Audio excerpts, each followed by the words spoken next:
Station. Opo, grabe. Aba, Dito kami, nagpintuhan, sumasapintuhan.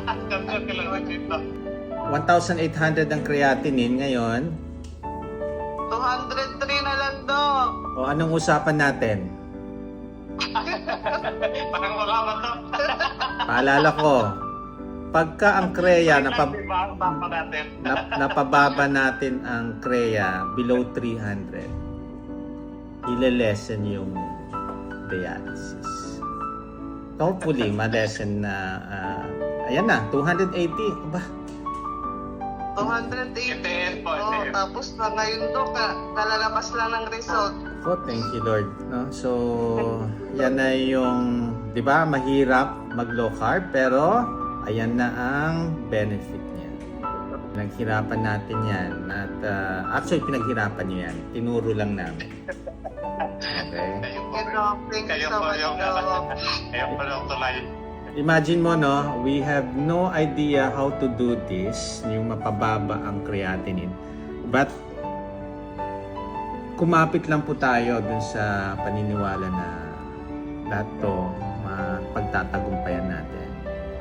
And nagpapasalamat din kami, no, nakita nyo kami na isang tulay para mas maibsan yung mga, siyempre, suffering yan eh, no? Opo. Kayo ang isang patotoo, no? Na from ganitong taas na CREA, napababa ninyo hanggang 280, 1,800. Ilang months tayo? Pero pinakamataas po.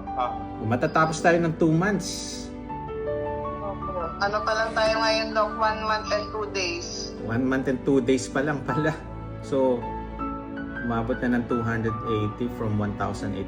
Congratulations po talaga sa inyo sa pagsusumikap kahit na napakahirap ang paglo-low carb. Talaga po.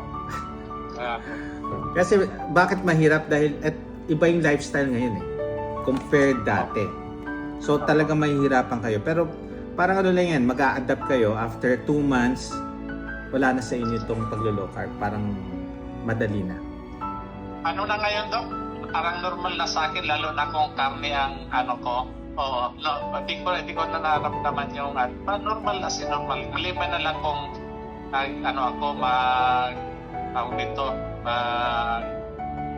pati, ganyan, gulay na. Talaga mabilis po siyang gutom. Yun, talaga ako, naglalaga ako